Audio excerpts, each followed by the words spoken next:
4 साल मुसलमान यहाँ राज किया है।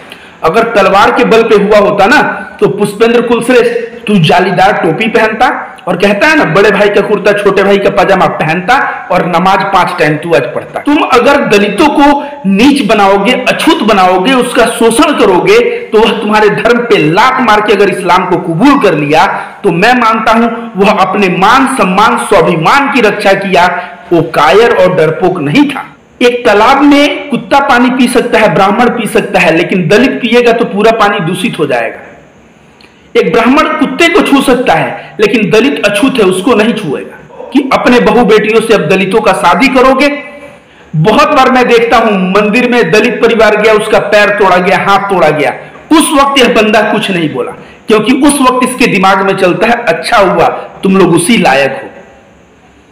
लेकिन जैसे चुनाव आता है यह तुरंत कहेगा सभी हिंदू दलित तुम भी हिंदू बन जाओ, और नहीं तो ये मुसलमान संख्या में बढ़ेंगे और तब बड़ा परेशानी हो जाएगा। और तेरे जैसे संघ मानसिकता के लोग, ये लोग बहुत बड़ा अपना रोल निभाएं और इसलिए दलित तंग आके इस धर्म को त्याग के इस्लाम को कबूल किया।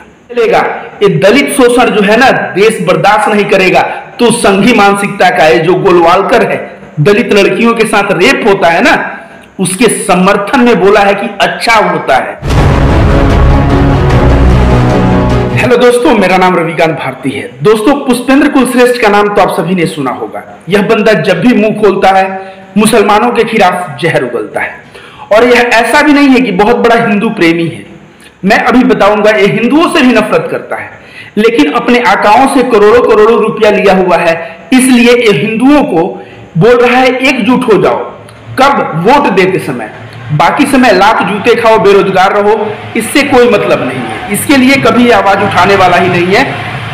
तो दोस्तों, मैं इसका बात सुन रहा था, ये भी बता दूं, इसको न तो संविधान और न तो इतिहास से कुछ लेना देना है। संविधान इतिहास को तोड़ना है, मरोड़ना है, तोड़ मरोड़ के झूठ सच करके एक मसाला तैयार करके और उस मसाला को चलाना है और वह मसाला मुसलमानों के खिलाफ होगा। यह बंदा कह रहा था कायर थे तुम्हारे पूर्वज जो तलवार के बल पे मुसलमान बन गए। हम लोग के पूर्वज साहसी थे, हम लोग हिंदुओं के, हम लोग वंशज हैं परशुराम के। जब रूप धारण करेंगे ना तब पता चलेगा। मैं इसको कह दूं कि थोड़ा इसे और पढ़ने की जरूरत है कि मुसलमान कैसे बने यहाँ के हिंदू। मैं भी मानता हूं चंद लोग आए थे, यहां पे कन्वर्जन हुआ है, लेकिन वह कन्वर्जन तलवार के बल पे नहीं हुआ है। 1000 साल मुसलमान यहाँ राज किया है। अगर तलवार के बल पे हुआ होता ना तो पुष्पेंद्र कुलश्रेष्ठ तू जालीदार टोपी पहनता और कहता है ना बड़े भाई का कुर्ता छोटे भाई का पजामा पहनता और नमाज 5 टाइम तू आज पढ़ता। या तो इस देश में हिंदू समाप्त हो गए होते या तो मुसलमान बन गए होते अगर तलवार का बल अपनाया गया होता। लेकिन यहाँ के जो भी मुगल शासक आए, जो भी आए, तलवार के बल पे इस्लाम को कबूल नहीं करवाया। याद रखो तब कैसे कन्वर्ट हुए हिंदू। बहुत बड़ा इसका रोल है मनुस्मृति का। जो मनुस्मृति दलितों के खिलाफ इतना बुरा बुरा बात लिखता है, महिलाओं के खिलाफ ऐसा बुरा बुरा बात लिखता है, कभी तू मनुस्मृति के खिलाफ 2 शब्द बोला है? जो तुम अगर दलितों को नीच बनाओगे, अछूत बनाओगे, उसका शोषण करोगे तो वह तुम्हारे धर्म पे लात मार के अगर इस्लाम को कबूल कर लिया तो मैं मानता हूं वह अपने मान सम्मान स्वाभिमान की रक्षा किया, वो कायर और डरपोक नहीं था। इतना ही शोषण कर दोगे, इतना ही परेशान कर दोगे। क्या ये बताओ, एक तालाब में कुत्ता पानी पी सकता है, ब्राह्मण पी सकता है, लेकिन दलित पिएगा तो पूरा पानी दूषित हो जाएगा। एक ब्राह्मण कुत्ते को छू सकता है लेकिन दलित अछूत है, उसको नहीं छुएगा। कभी इसके खिलाफ भी बोला करो कि मनुस्मृति में बातें गलत है, ये दलितों के ऊपर अत्याचार और जो अछूत या जो नीच बनाया गया है ये बात गलत है, और कहो कि अपने बहू बेटियों से अब दलितों का शादी करोगे। ये कभी नहीं कहेगा। वर्तमान स्थिति में देखते हैं दोस्तों, हाथरस में एक लड़की का रेप हो गया, उसमें यह बंदा अपने मुंह पे कुछ नहीं बोला। बहुत बार मैं देखता हूं मंदिर में दलित परिवार गया, उसका पैर तोड़ा गया, हाथ तोड़ा गया, उस वक्त यह बंदा कुछ नहीं बोला क्योंकि उस वक्त इसके दिमाग में चलता है अच्छा हुआ तुम लोग उसी लायक हो। लेकिन जैसे चुनाव आता है यह तुरंत कहेगा सभी हिंदू दलित तुम भी हिंदू बन जाओ, और नहीं तो ये मुसलमान संख्या में बढ़ेंगे और तब बड़ा परेशानी हो जाएगा। मैं कहूंगा तुझे पढ़ने और समझने की जरूरत है कि यहां पे इस्लाम को कबूल करवाने में मनुस्मृति और तेरे जैसे संघ मानसिकता के लोग, ये लोग बहुत बड़ा अपना रोल निभाए और इसलिए दलित तंग आके इस धर्म को त्याग के इस्लाम को कबूल किया। दूसरी नंबर बात, इस्लाम से प्रभावित होकर भी कुछ लोग इस्लाम को कबूल किए हैं। तेरे जैसे जब नफरती हमेशा आग उगलेंगे, हमेशा नफरत बोलेंगे, तो आदमी का दिमाग शांति खोजता है। वह देखेगा कि भाई 5 टाइम नमाज पढ़ने में शांति है और मुसलमानों में उसके धर्म को पालन करे तो हमें शांति है, तो वह प्रभावित होकर भी उसके धर्म में जा सकता है। वो देखेगा वो नमाज पढ़ने वाले लोग ज्यादा ईमानदार होते हैं, तो बिल्कुल बन सकता है प्रभावित होकर भी। इसके ऊपर भी तू कुछ नहीं बोलेगा।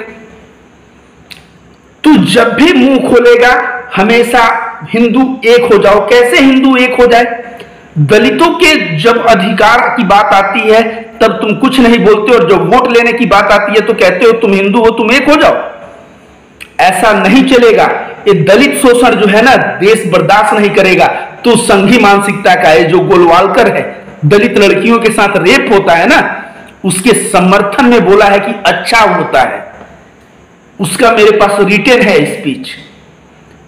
तो तू भी हाथरस में रेप हुआ, कहां कुछ बोला, लेकिन चुनाव आएगा तो तुरंत बोलेगा कि भाई।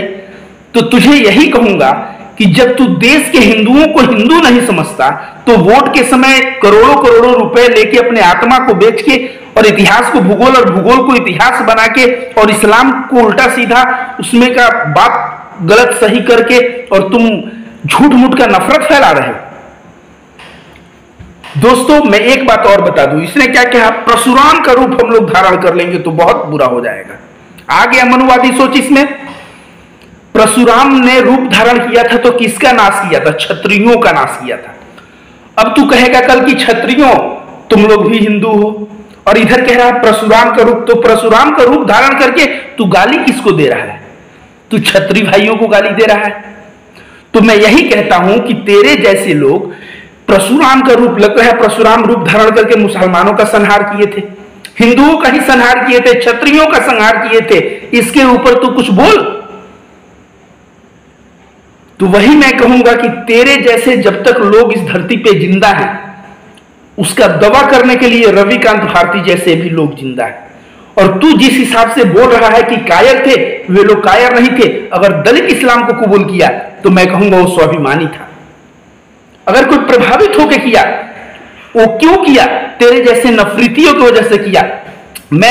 बहुत सारे हिंदू लोग बोलते हैं कि मेरा दिमाग शांत नहीं रहता, मुझे पीस ऑफ माइंड। मैं उनको ध्यान, साधना, आज्ञा चक्र से लेके मूलाधार चक्र, ईड़ा पिंगड़ा, सुषुम्ना नाड़ी, ये सारा चीज मैं बताता हूं। और वे लोग कहते हैं कि 1 हफ्ता के प्रैक्टिस के बाद मेरा दिमाग बहुत शांत हो गया। तो जब दिमाग शांत हो गया, ऐसा पाठ पढ़ाओगे तब तो लोग तुम्हारे धर्म में बने रहेंगे। जब नफरत फैलाओगे, सबके दिमाग को अशांत करके रखोगे, तो इंसान का दिमाग शांति खोजता है। उस वक्त अगर वह इस्लाम से प्रभावित हो गया तो इस्लाम को ज्वाइन कर लेगा। तो तेरे जैसे दुष्ट की वजह से मैं कह रहा हूं इस देश में कन्वर्जन हुआ है।